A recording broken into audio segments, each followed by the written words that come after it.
Jaya Radha Madhava Kunja Bihari Jaya Radha Madhava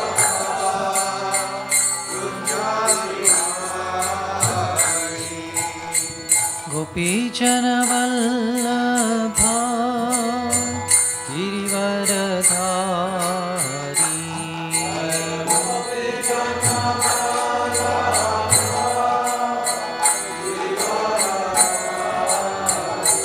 Jaya Gopi Jana Vallabha Girivaradhari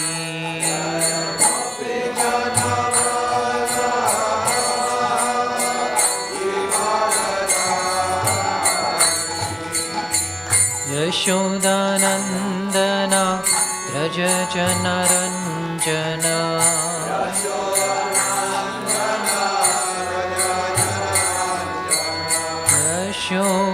Yashodanandana Raja Jana Ranjana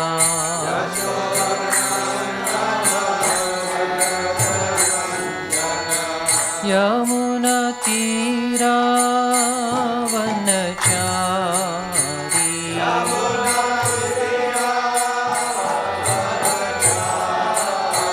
Yamuna Tira Vanachari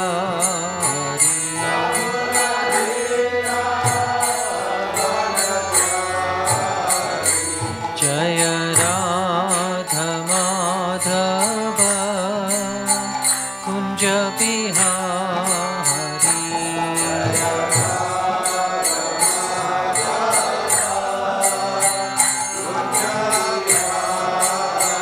Jaya Radha Madhava Kunja Bihari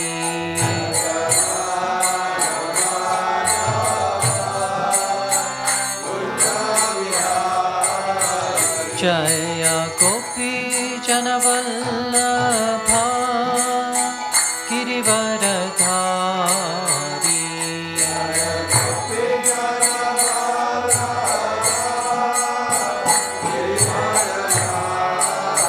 Jaya Gopi Jana Vallabha Girivaradhari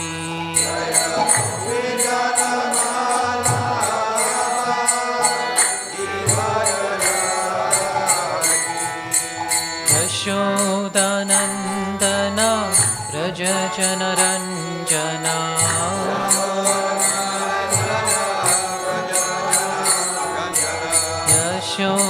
Yashodanandana Raja Jana Ranjana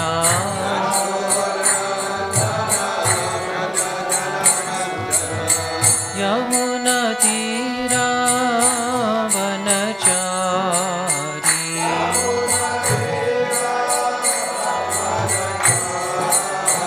Yamuna Tira Vanachari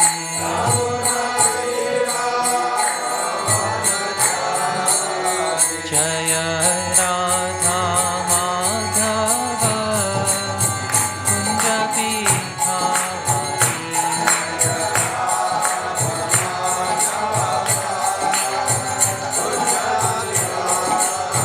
Jaya Radha Madhava Kunja Bihari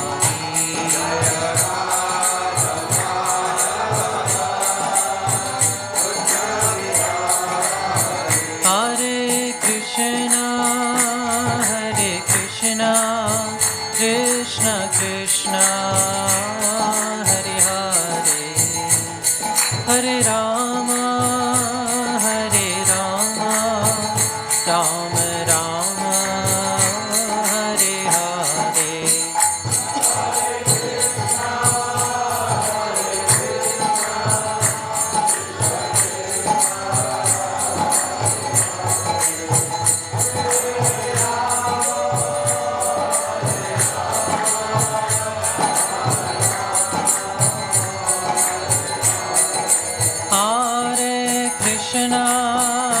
Hare Krishna Krishna, Krishna Krishna, Hare Hare, Hare Rama, Hare Rama, Rama Rama, Hare Hare.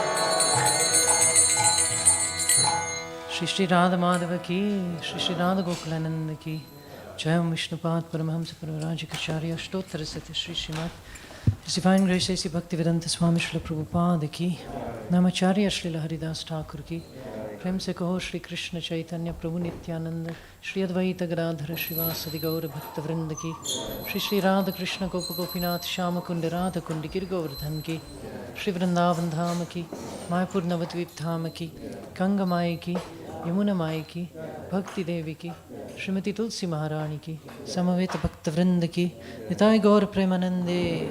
All glories to the assembled devotees. All glories to the assembled devotees. All glories to the assembled devotees. All glories to the lotus feet of Sri Guru and Sri Gauranga.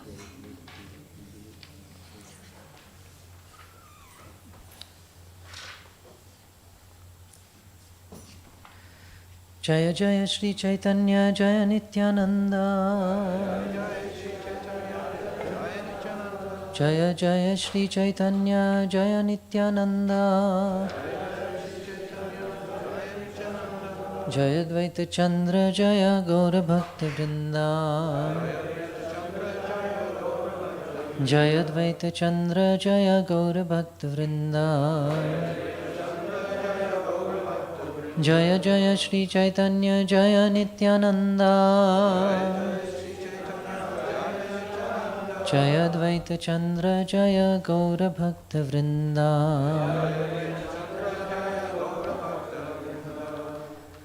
So as today is the special appearance day of Srila Gadadhar Pandit, thank you, Krishna. We've chosen a verse from the Chaitanya Charitamrita, and hopefully we'll have a chance to explore some of the special qualities of this great personality, who we worship every day as part of the Pancha Tattva. So this is text 17 in the Adi Leela, chapter 7. Gadadhar Panditadi Prabhura Shakti Avatara. Gadadhar Panditadi Prabhura Shakti Avatara.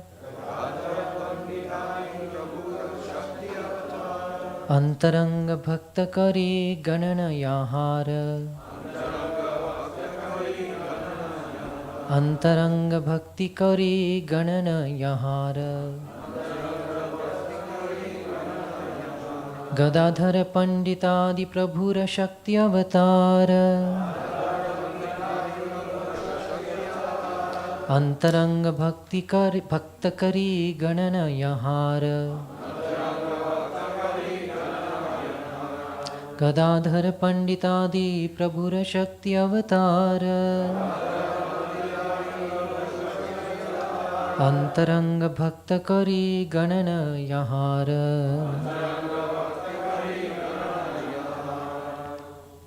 Prabhus.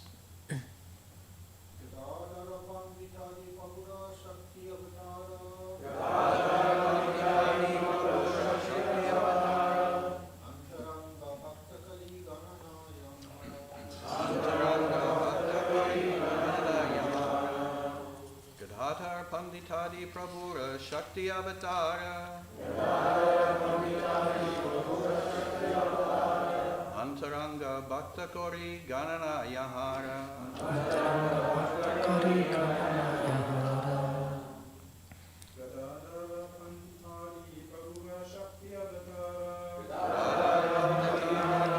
Shakti Avatara. Antaranga Bhakta Kari Ganana Yahara.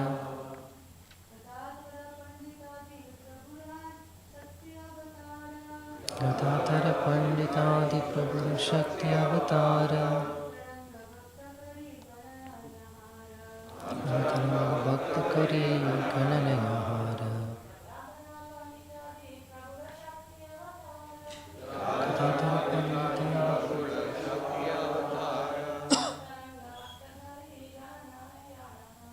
Antaranga Bhakta Kari Gananayahara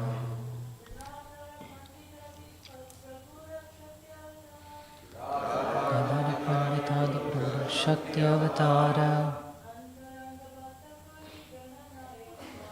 Antaranga Bhakta Kari Gananayahara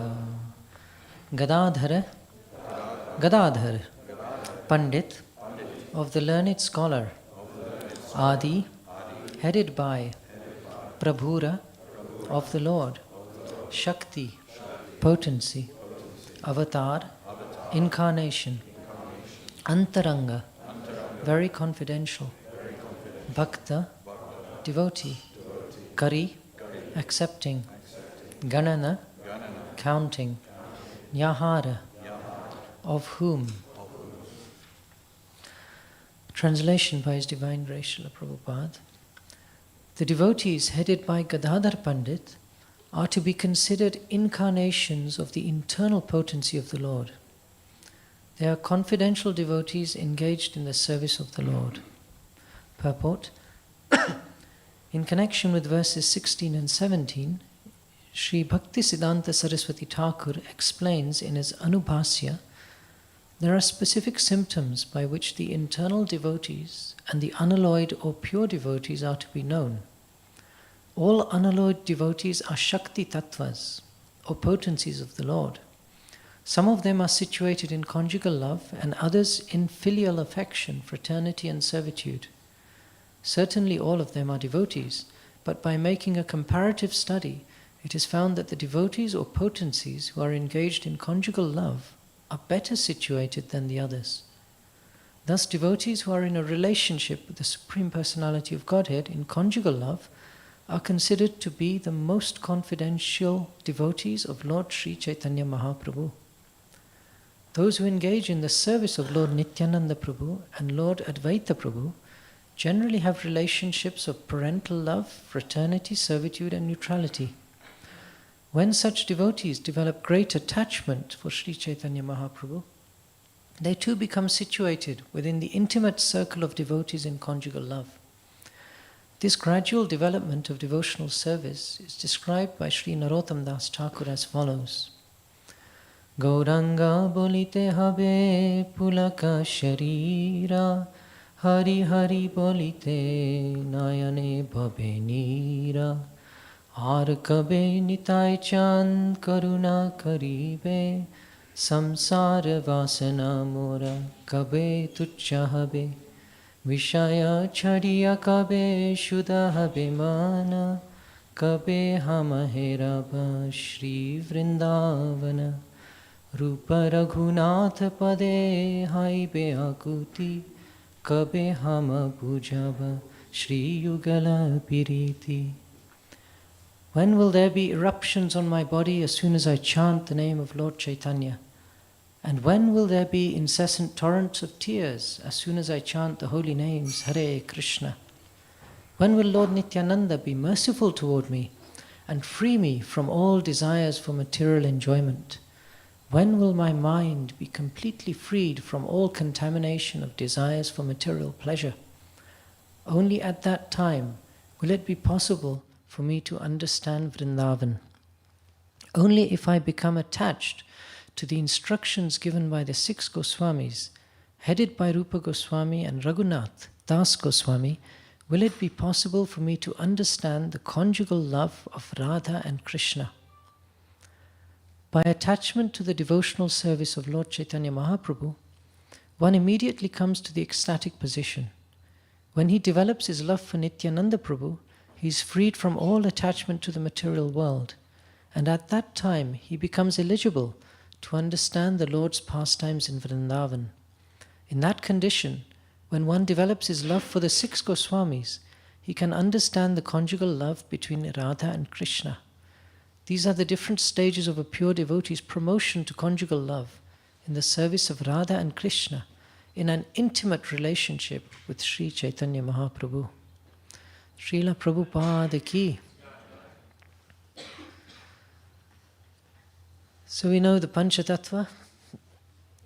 Practically, before we do anything, we chant their holy names, especially before chanting the Hare Krishna Maha Mantra, because we know that these 5 personalities have specifically descended to help us in our spiritual progress, actually to facilitate our spiritual progress, we can say. We know the verse, Pancha Tattvatmakam Krishnam Bhakta Rupa Swarupakam Bhakta Avataram Bhaktakyam Namami Bhakta Shaktikam. So which of those 5 is Gadadhar Pandit? Bhakta Shakti, yes. So we have within this group, we have the Lord himself, we have the incarnation of the Lord, we have the form of the Lord, we have the devotional energy, we have the pure devotee. So Sri Gadadhar Pandit is that devotional energy, that sustaining Shakti that allows a devotee to do anything at all that is useful in connection with the Lord. Without that Shakti, our actions will be empty and not empowered in any way. And Srivas Thakur always represents the pure devotee, the one who is a recipient of that devotional Shakti and then who acts on it and actually engages in worship of the 3 Prabhus in that picture. The 3 Prabhus are Lord Chaitanya, Lord Nityananda and Advaita Acharya. And so those are the Vishnu Tattvas, if you like. In one sense, Vishnu Tattva can be used to encompass Gadadhar also, in one sense. But in another sense, more specifically, you would describe Gadadhar Pandit as Shakti Tattva. Because Shakti is that energy that renders devotional service to the Prabhu, to the Lord, to Lord Sri Krishna, to Sri Chaitanya Mahaprabhu. And so we understand that when the Lord decided to descend here in this world, Radha and Krishna are there in the spiritual world. Originally, they are one tattva in one sense. For the sake of relishing pastimes, they've split themselves into Radha and Krishna, each embodying certain specific energies and qualities, distinct, so that that interaction leads to great pleasure, great exchange. Now, once again, Sri Chaitanya Mahaprabhu, desiring to taste the mellows of something that Srimati Radharani has, decides to descend to this world and to experience that by combining himself with Radharani. But not quite in a full physical form sense, rather the sentiments and mood of Srimati Radharani, which the Lord is unable to taste in his role as Prabhu. As the master, one cannot directly experience what the servant experiences. One may have an idea, but there is something special. And especially when the Lord could see that, how is it that everyone is engaged in serving me with all their heart and their soul, everything that they have and then even more, and yet somehow or other they are engaged in ecstatic bliss. This was a great mystery to Lord Sri Krishna. Therefore he realized the only way to understand this is to actually take the position of Srimati Radharani. And therefore he makes his advent to this world. And then, as we know, that when the Lord descends, his companions also come. Right? Sango pangastra parshadam yagnai sankirtana prayar yajanti hi sumedasaha. He comes with his weapons, confidential companions, associates. And so it is no different in the Lord's Leela as Sri Chaitanya Mahaprabhu. And therefore Gadadhar Pandit also comes.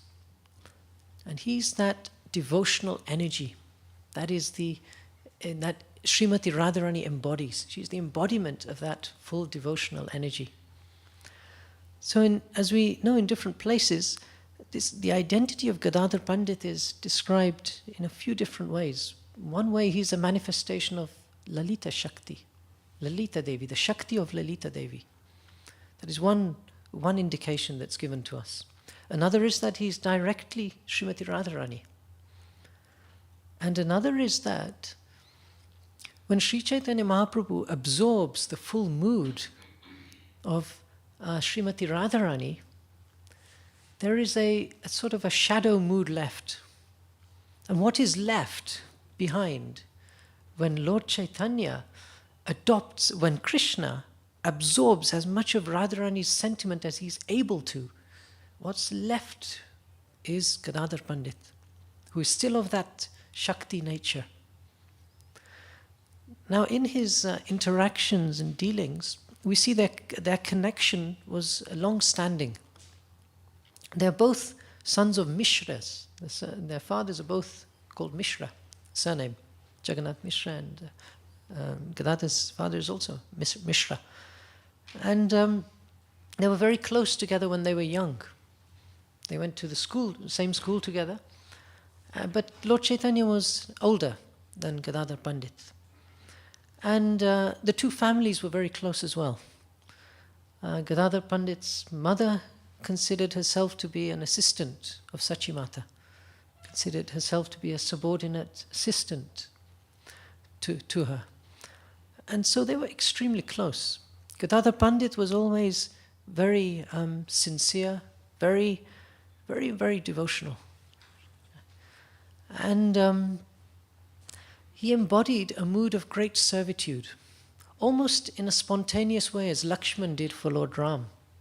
A mood of, this is just my position, natural servitude towards Lord Chaitanya.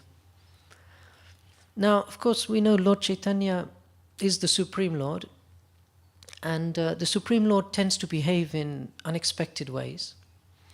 So, for a lot of the time, while they were growing up together, Gadadhar Pandit was tearing out his hair in frustration at Lord Chaitanya, because Lord Chaitanya would always taunt him with different logical presentations and would demand that he engaged in debate on a certain logical, nyaya, Sanskrit grammar point. Now, Gadadhar Pandit was devotional to his very core, right from the beginning. And he had no interest in this whatsoever. So he would often walk off frustrated after these exchanges. And such is the nature of the Lord. He practically irritated, you can say, everyone around him in that special phase of his Leela. But then he would also say to Gadadhar Pandit that one day, you just wait, I'll be a devotee. And at that time, persons like Lord Shiva, Lord Brahma will come to see me and offer obeisances. And Gadadhar was thinking, yes, I hope it comes quickly. Because as a logician, Lord Chaitanya Mahaprabhu was quite something. We know this famous incident of the Digvijay Pandit who he defeated. And no one could really stand against him. He would start debates with his friends. And he would make a particular point and ask the friend to defeat him. Then if the friend managed, then he would say something more. And at the end of it, no one could ultimately defeat him. And then he would get angry and he would say, how come you couldn't defeat this point? And he would take the opposing side. Then he would defeat his original point. And so he was very much practicing this mood of argumentation, logic, grammar. And all the devotees were hoping that he would develop devotional tendencies and manifest them fully. And of course, as we know, this really only happened after Sri Chaitanya Mahaprabhu, when he went to Gaya to perform Pindadan for his father. At that time, a relationship developed between Ishvara Puri and himself. And that's a long story in itself, but eventually Mahaprabhu took initiation from Srila Ishvara Puri. And that was the trigger. That was the trigger for that full bhakti shakti to manifest visibly and strongly in his day-to-day dealings. So once upon a time there was a meeting soon after this incident at the house of Shuklambar Brahmachari. And Gadadhar Pandit hadn't been directly invited, but he went there anyway and hid inside one of the rooms in the house, it's described. And there Lord Chaitanya Mahaprabhu was just explaining, where is Krishna, where is Krishna? I've lost my Krishna, I don't know where he is. And everyone around him was just weeping and crying because this is not the Lord Chaitanya that they know. This is not the Nimai that they knew from before. who would just argue on every pretext. When he heard this from inside the house, Gadadhar Pandit was sobbing away. And Lord Chaitanya heard some noise and he said, "Who is this? What is this noise?" And he said, "This is your Gadadhar Pandit inside." And so Lord Chaitanya went to see him. And they embraced. There were tears of ecstasy, and it was an amazing scene where the Lord visibly, for the first time, manifested this form to Gadadhar Pandit. And this is exactly what all the devotees have been waiting for. The chance to actually relish the potency of the Lord as the Shakti potency. The Prabhu potency is being suppressed now, and the Shakti potency is rising. And therefore the Shakti energy, Gadadhar Pandit, will now play an increasingly prominent feature. What is interesting is that although we understand this is a very intimate position that Gadadhar Pandit holds in connection with Lord Chaitanya, in acting in that Leela, when Lord Chaitanya descended, he didn't directly express conjugal sentiments extensively. There is one occasion when Lord Chaitanya was wandering along the banks of the Ganga, and he wandered into a grove, a forest grove. And then Mukunda Datta was there and he was singing a beautiful song. And Gadadhar Pandit wandered around and started picking flowers from the flowers and the shrubs around. And he turned those flowers into a garland. And then he placed that garland over Chaitanya Mahaprabhu. And while they were singing and the dancing going on, then at some point they sat down on a tree together. And Nityananda Prabhu came and sat down next to the Lord, on the Lord's left side. If you see the Shaktis, here we have Krishna, we have Srimati Radharani, the Shakti is on the left-hand side of the Lord. So Nityananda Prabhu sat on the right-hand side. And in this way you have Gadadhar, Lord Chaitanya, Nityananda Prabhu. And then Advaita Acharya was offering arti. And Srivas Thakur was offering worship, decorating them. And in this way it was a very sweet, intimate Pancha Tattva celebration. This was the original Pancha Tattva celebration. And this is probably the only occasion when you see Gadadhar, at least described extensively, Gadadhar acting as that direct role as the consort of the Lord. On all other occasions, he acted very formally and as a great scholar, and this is why he's known as Pandit. When Lord Chaitanya started to become increasingly ecstatic, his ecstasies, as we know, started to become more and more developed and more bewildering to people. And so on one occasion he was saying, "Where is Krishna? I've lost Krishna. Where is Krishna? Where is he?" And he said to Gadadhar, "Tell me, where is Krishna?" And Gadadhar Pandit said, "He's in your heart." Well, that didn't pacify the Lord. The Lord started, with his nails, where is the Lord? He started to claw at his chest, trying to open his chest. Gadadhar Pandit took his hands and stopped him and said, "Don't worry, Krishna will come. Krishna will come. He's nearby, he will just come." Now Mother Sachi saw this incident, and she was very happy to see this, because she was just been waiting for someone to be able to control Lord Chaitanya when he went into these moods. And she was very much concerned for him. So she said to Gadadhar Prabhu, "Just stay with the Lord. Please be with him always. Protect him. I feel confident that when you're with him, I know that no harm will come to him." And therefore we know that when Lord Chaitanya moved to Puri, Gadadhar Pandit also moved there. And he took a vow of Kshetra Sannyas there in Puri. He made a little residence in a place, Jameshwar Tota, which has a little garden. And he would invite the Lord. Daily the Lord would go to his house and they would discuss Srimad Bhagavatam.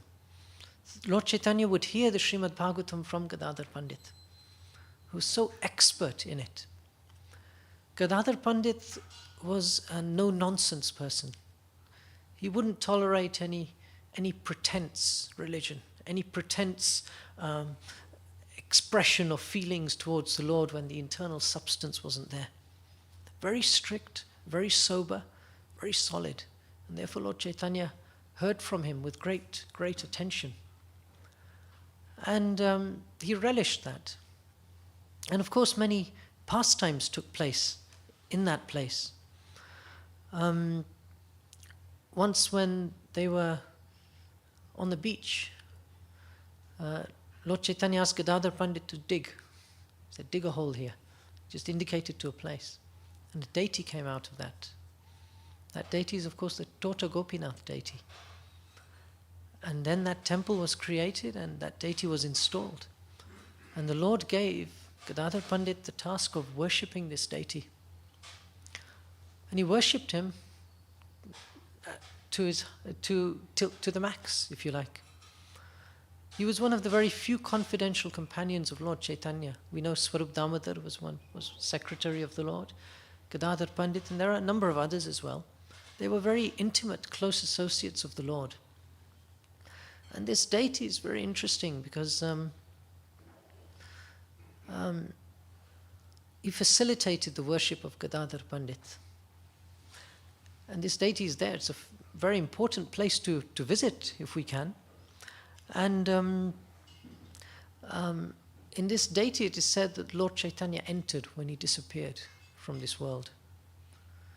Now, there are some other accounts as well as to exactly how the how the Lord may have also disappeared, but he was there. And so that is a very special place that devotees like to visit when they go to Puri, the Tota Gopinath deity.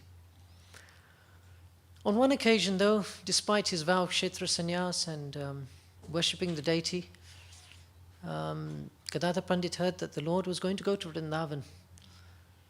And he started to follow him. And the Lord said, no, don't follow me. You're supposed to stay here. And what will people think if you follow me? You know, they'll think you've just given up your vow and you're coming with me. So Gadadhar Pandit said, don't worry, I won't be traveling with you. I'm going to do my own thing. You don't have to accept any shame or anything as a result of me. I'll do my own thing. And so Lord Chaitanya went one direction, Gadadhar Pandit went off in another direction, and they met in one place. And Gadadhar Pandit expressed great feelings of love and affection for the Lord. And the Lord was very, very happy with that internally. But externally, it was a slightly different matter. Because externally he chastised Gadadhar Pandit. He said, what is going on here? You're supposed to be worshipping Tota Gopinath. That's your deity. You're supposed to be worshipping that deity. You've taken a vow of Kshetra Sannyas. These are things you're supposed to be doing. What will people think if you just abandon this worship? What good will it be for you even to abandon your vows in this manner? Gadadhar Pandit said, to hell with my Kshetra Sannyas. He said, wherever you are, this is Gopinath. You are the Gopinath. And wherever you are, that is the Kshetra. So myself, being a Kshetra Sannyasi, I have to be in the Kshetra with the Supreme Lord.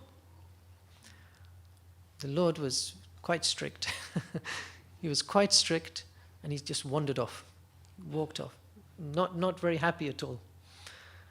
And then there's described he got in a boat and they were going off, and then Sarvabhauma Bhattacharya was there, and Lord Chaitanya gave him an instruction. He said, send Gadadhar Pandit back. He's not meant to be here.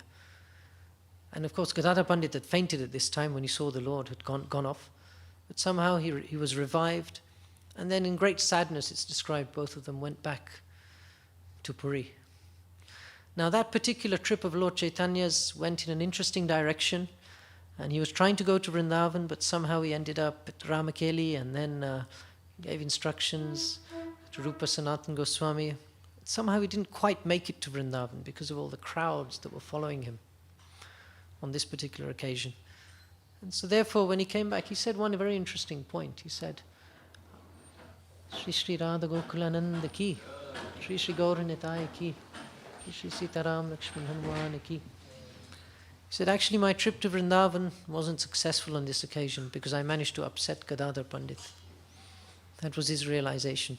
Of course, we know the Lord's plan is something else in itself.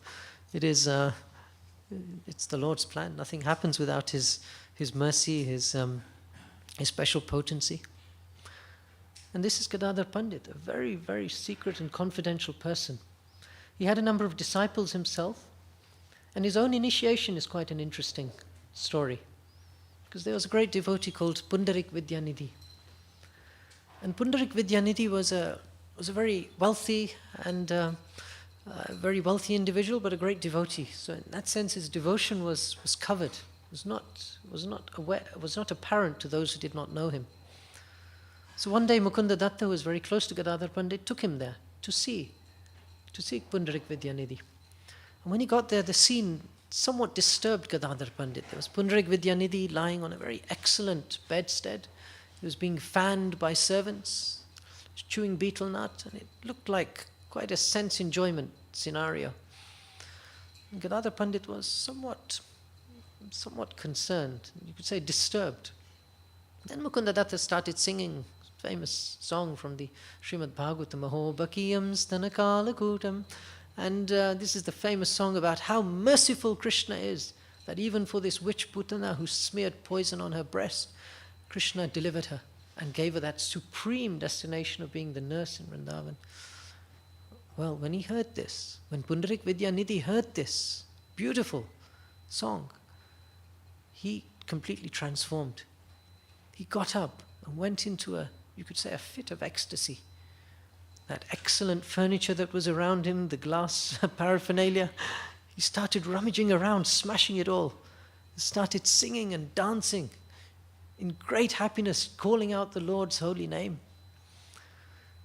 Gadadhar Pandit was astounded, and he realized what a great service Mukunda Datta had done for him by revealing the nature of this person.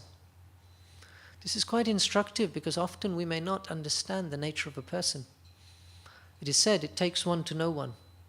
And so we may think that on the basis of my own great ability to analyze the world and my own great prowess, I will always know who is correct and who is not correct, who is advanced, who is not advanced, who is a person to follow, who is a person to reject.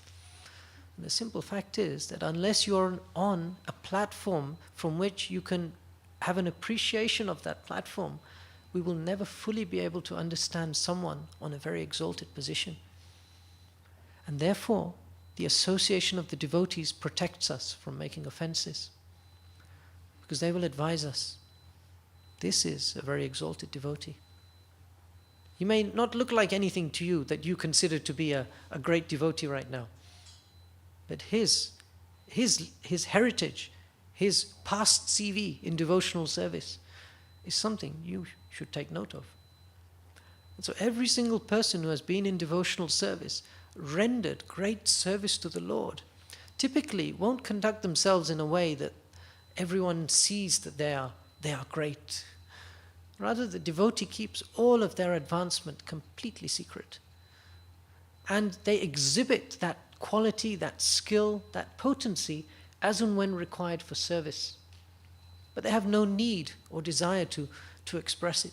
So typically, devotees, very advanced devotees, will go completely unnoticed.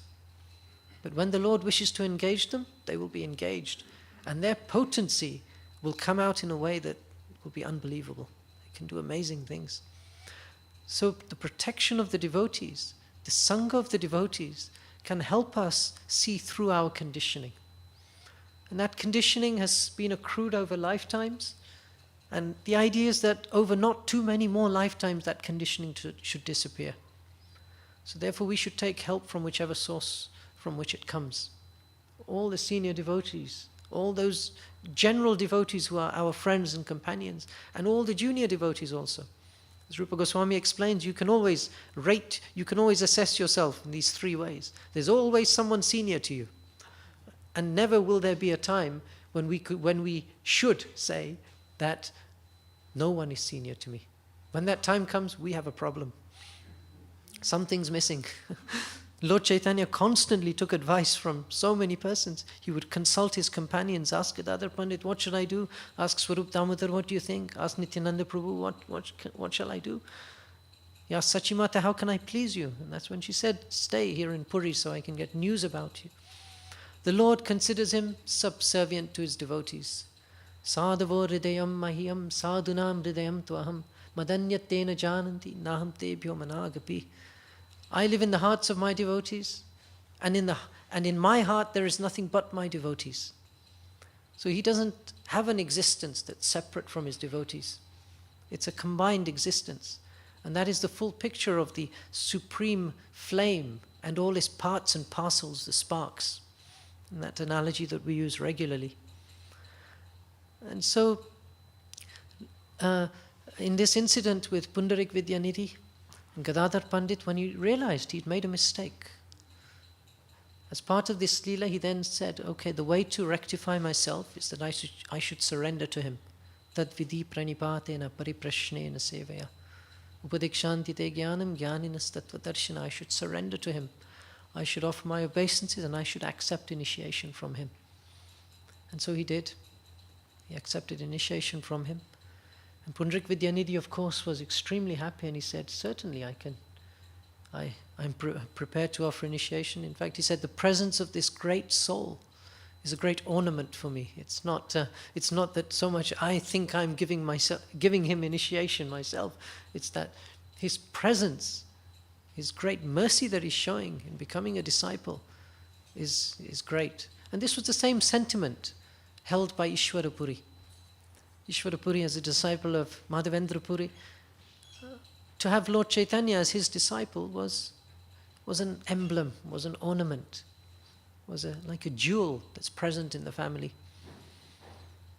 In Prahlad Maharaj's dynasty, Prahlad Maharaj's presence purified that entire dynasty.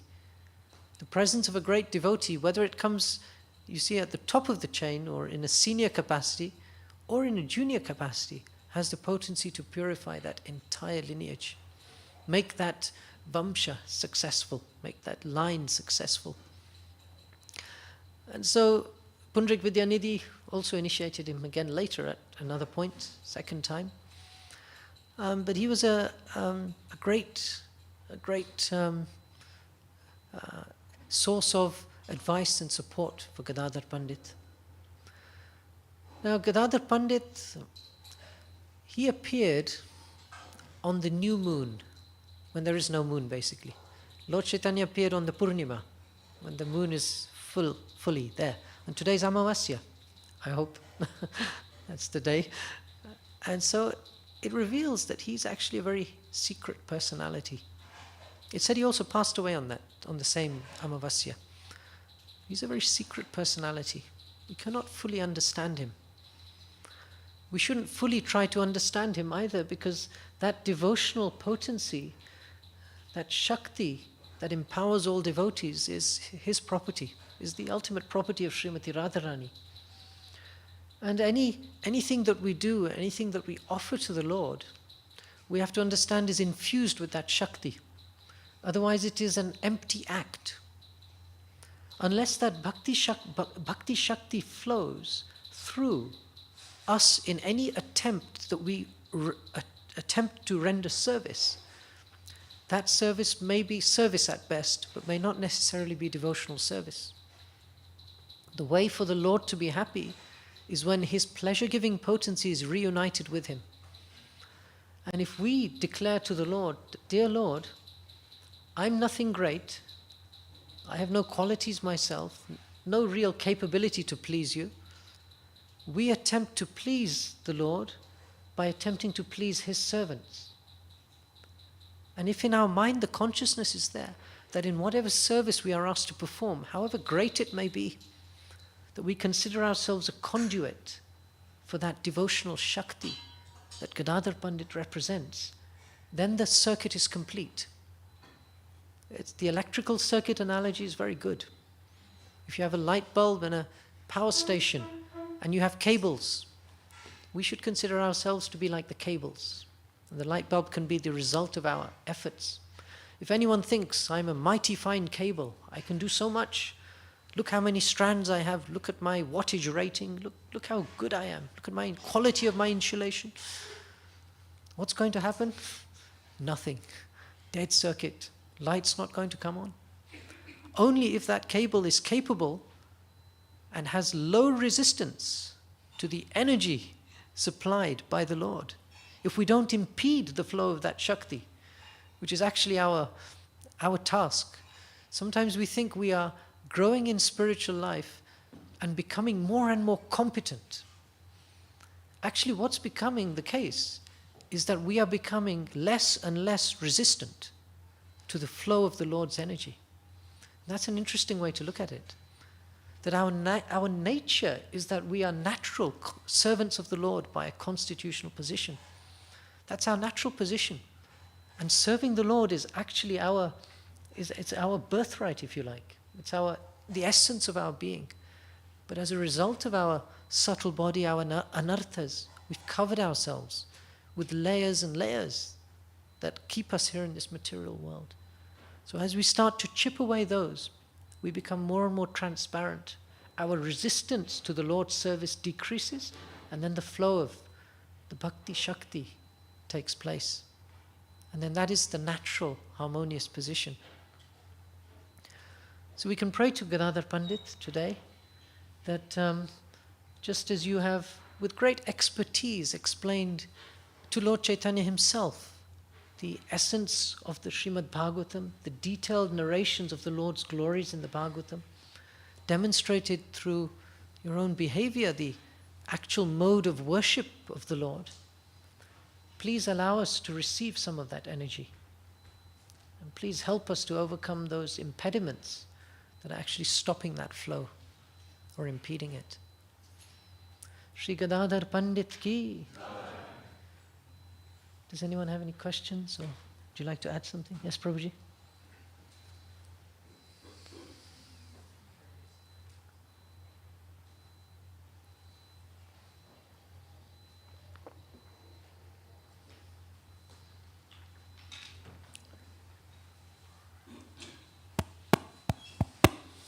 Hare Krishna. Thank you, Prabhu. Could you comment a little bit about the history? In Mayapur, we see that Bhaktivedanta Thakur had Gogadai. Then we see Bhaktisiddhanta installed just Mahaprabhu. And then Srila Prabhupada focused on Nitai Gaur.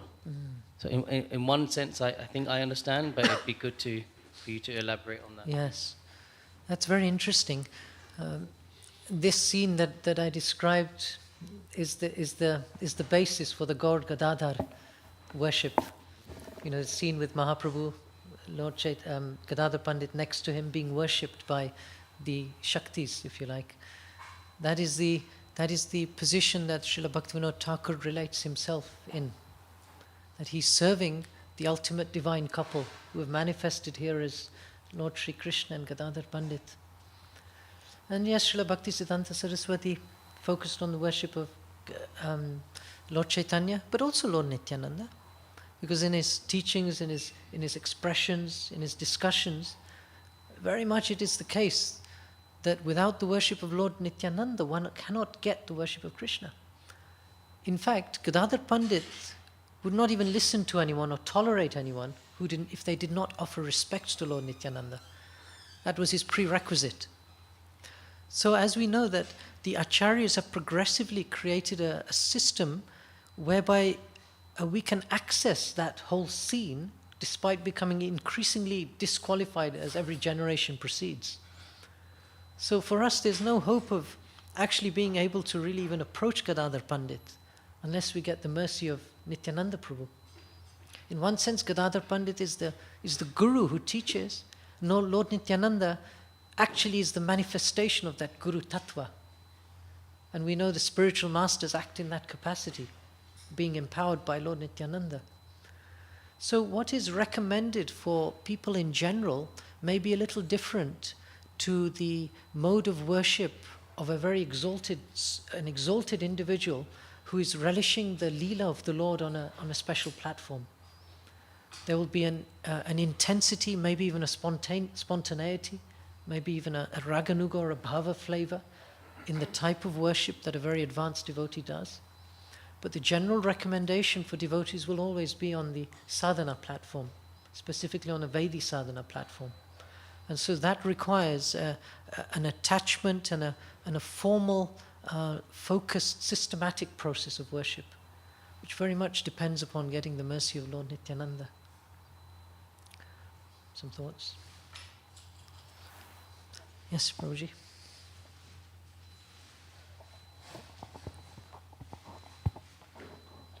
Thank you, Prabhu. I'm just wondering about the name Gadadhar. If you have any understanding of where the name comes from, what it means, does it signify anything? Gadadhar is a name of Krishna also, one who holds the Gada. I'm not sure. Does anyone have any more information on that? I've not come across anything. You know, just as we will have devotees who are called Krishna Das, Mukunda Hari Das, you know, there'll be names of Krishna involved. So I've always seen it as Gadadhar Das, you know. And then Pandit would be an honorary title that's given to him. Gadadhar Pandit. Yeah, I don't really know too much more about that. But it's a name of Krishna, definitely. The holder of the Gada, the weapon. Any questions? Yes?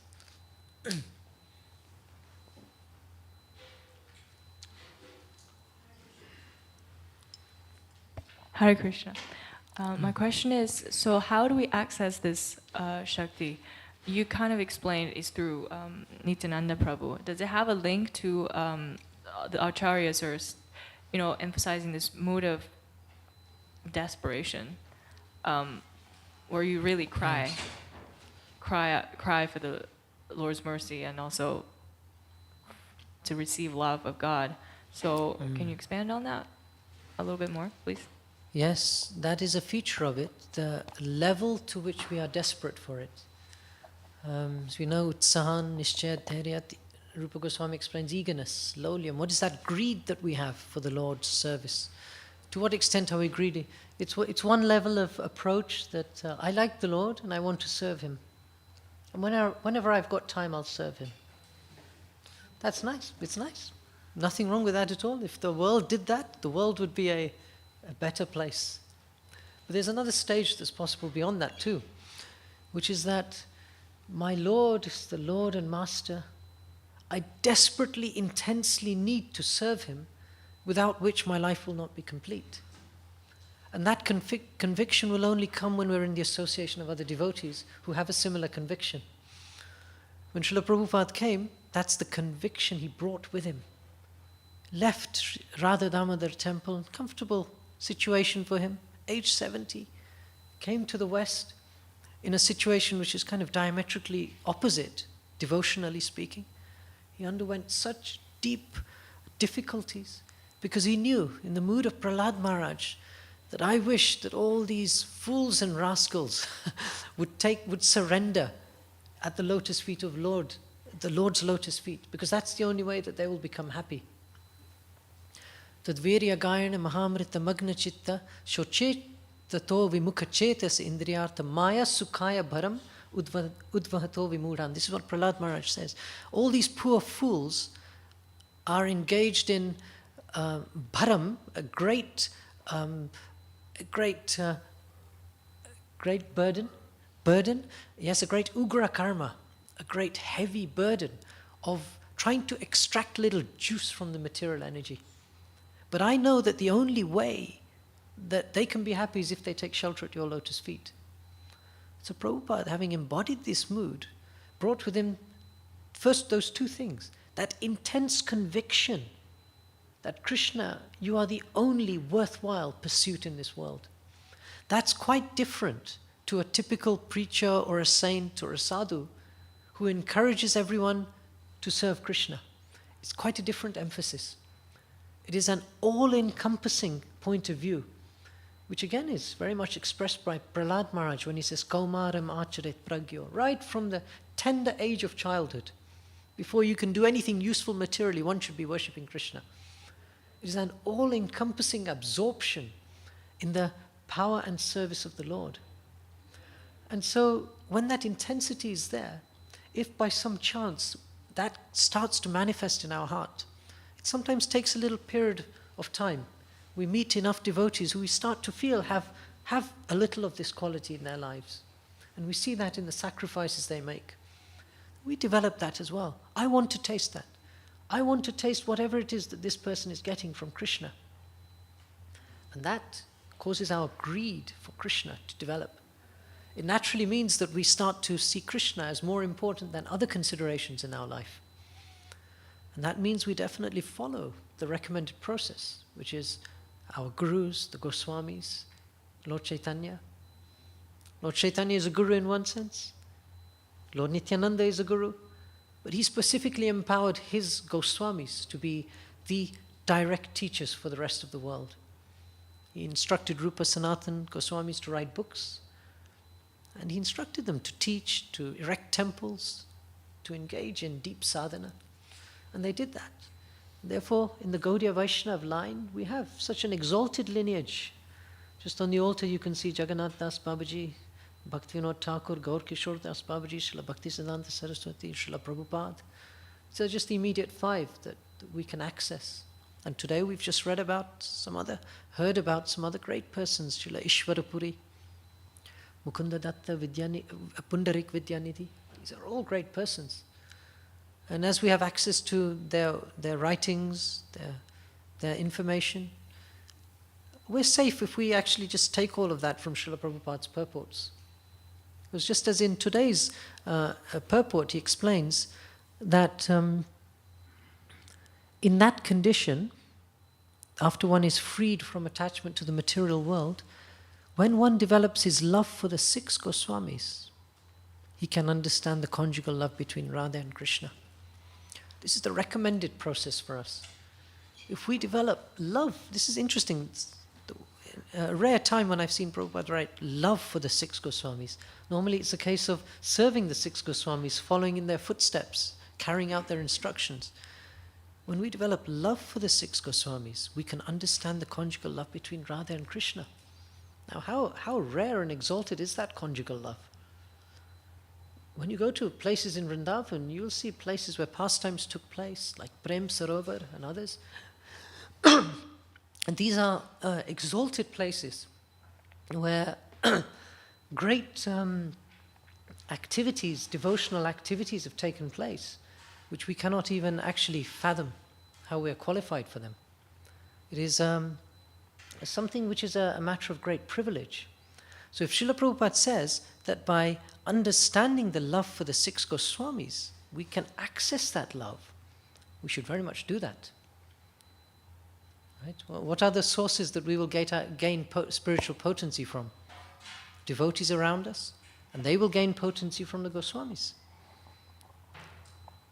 So we can do that, but greed is necessary. Lolium. Any other questions? Okay, Bishop.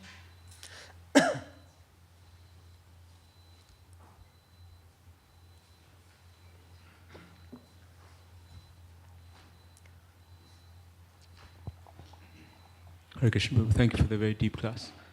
You were mentioning about how Lord Chaitanya disappeared in the deity of Tota Gopinath, and there are also other incidents that have been recorded. Perhaps just wanted to know what the other ways Lord Chaitanya disappeared. Would anyone like to tell us? It's a matter for research, really. It's a matter for research. We have a lot of information and a lot of details. In fact, what I've presented about Gadadhar Pandit is also a small fraction of all the different leelas and pastimes that he went through. So I think that will be a much bigger discussion if we enter into that. So I'd prefer to to not go into that for now. And any other questions? When I went through this, I was thinking particularly about the principle that Gadadhar Pandit embodies, which is that devotional Shakti, and how we can apply it in our lives. That's the item to hold on to. Yes, Vishwambar Prabhu?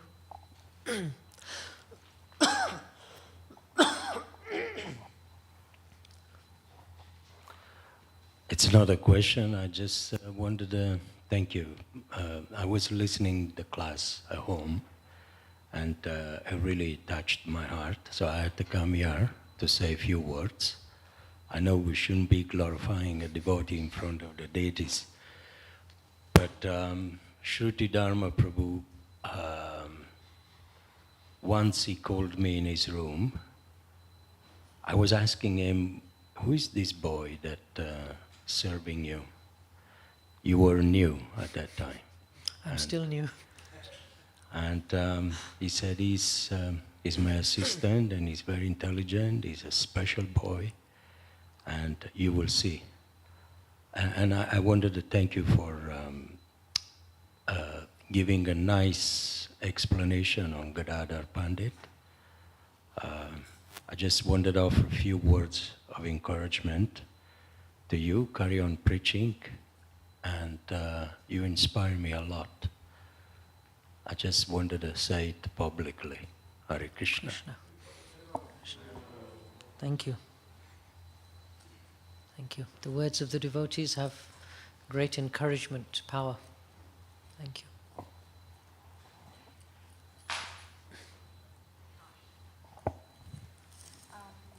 Hi. So, sorry. My question is there a general significance in really delving deep into the scriptures and studying the literatures? I understand that not every devotee is particularly inclined to doing this.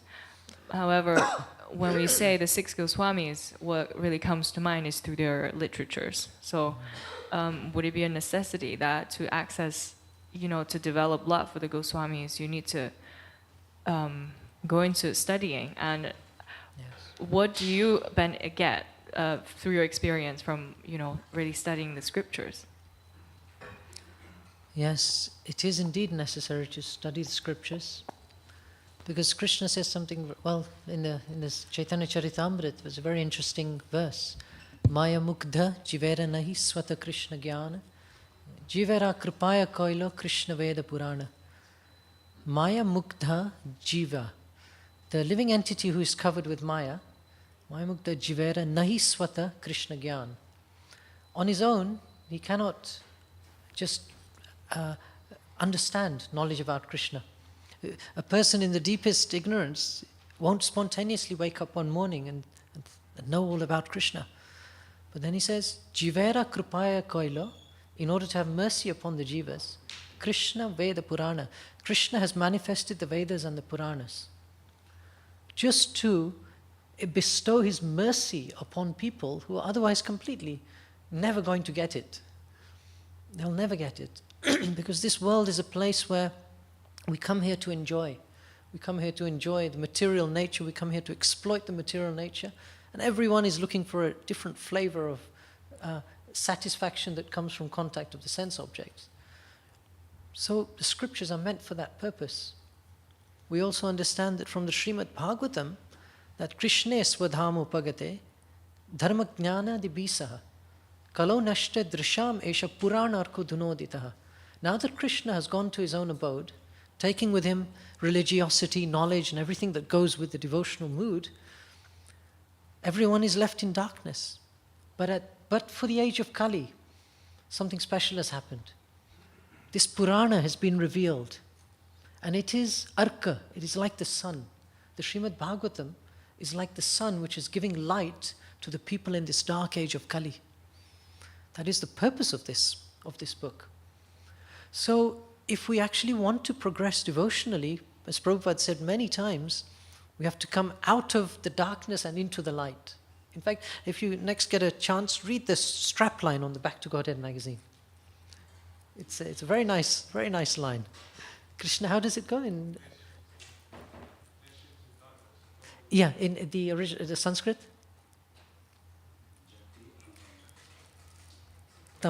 Yeah. That's a different one, but it's nice. Maya Andakar? No? What's the one? Yeah, that's a Puranic line. No, not this one. You can read it. Godhead is light, darkness is nescience. Where there is Godhead, there is no nescience. I always found that very powerful. Very powerful. It's just not possible. To dispel that darkness, you bring light. It goes. So if we actually want that, and we actually need that understanding, Imagine if we didn't have the person, the devotee, explaining to us about Krishna, taking knowledge from the Shastra, which is all about Krishna. How would we know Krishna is God? He's not going to come to us in a dream. He's not going to come to the, what's the population of the world, 6 billion, 7 billion, whatever it is, people in a dream. All of those persons have declared, I don't want you, God. They've declared that through their actions and behavior in previous lives. Krishna is not going to appear to them in a dream and say, here I am. He's going to keep himself completely hidden. And that's why he gives certain special jewels in this world. Even though we wanted to be separate from him, he sent us certain gifts. He manifested the Vedas and the Puranas. He manifested the devotees. He gave us the chance to worship him in a deity form. He gave us yajna. He gave us the chance to engage in his service. And really the instructional basis for all of that is found in Srila Prabhupada's books. For a devotee to have a mature, balanced growth in Krishna consciousness also requires us to know what Srila Prabhupada has said in his books. And that does require that we should read, ultimately we need to read all of the books that Srila Prabhupada wrote. Just seeing the effort that Srila Prabhupada put into writing those books should be enough for us to realize the value he placed on them. Because our philosophy, our practice is based on a solid foundation. It is not based on whimsical sentiment. There are many groups who will express different sentiments of love and appreciation and joy. And many groups will use these words even, if you meet them. Spirituality, it's about bliss and love and joy. But they miss the fundamental point. That bliss and love and joy is all contained in the reservoir of love that the Lord has. And to access that is something that we need to get permission from Srimati Radharani. How can you do that? By just living a clean lifestyle, by following a certain practice of diet. You have to know Krishna. He's the source. He's not impersonal. He's not like a neutral energy you can just access. He's a living, he's a real conscious individual. And therefore we need to know about him, just to understand just how different he is. So it is essential. And if one does not have a natural inclination to studying or reading, then we do so as a matter of duty. And there is a way to read which is devotional, as opposed to academic. That devotional reading will enliven any person who is not devotionally inclined. Many people may have bad memories from their school days or their college days or whatever. Reading, studying, and the teachers forcing it down our throats. Devotional reading is completely different. It is a situation of being with Srila Prabhupada's words, conveying Krishna to us and being in the association of Krishna while we're reading. It is not about the volume of knowledge that goes in or any of that. It is about how we can just contact that energy, that potency that is contained within these books. And we have to appreciate how powerful they are. You know, someone touches a book when you distribute on the street, that's their progress has started. Just a touch of the book, it's the start of the progress. It's there. So if we just sit down, we say, I'm going to dedicate half an hour to reading Shastra today. We sit down with the book, we read it carefully. We read each word carefully that Srila Prabhupada wrote, the translation, the purport. We try to imbibe it. And at the end of the day, we say to Krishna, Krishna, some of this may be more than I can understand. And I don't even have much attraction for it. But please help me. I want to serve you. So that is the secret of studying and reading. And eventually a taste may come. A real taste may come. But it is vital for every devotee's growth. Thank you. All right, I think we should... Do you want to? No. Thank you. We should probably stop there. Shri Gadadhar Pandit ki. Srila Prabhupada ki.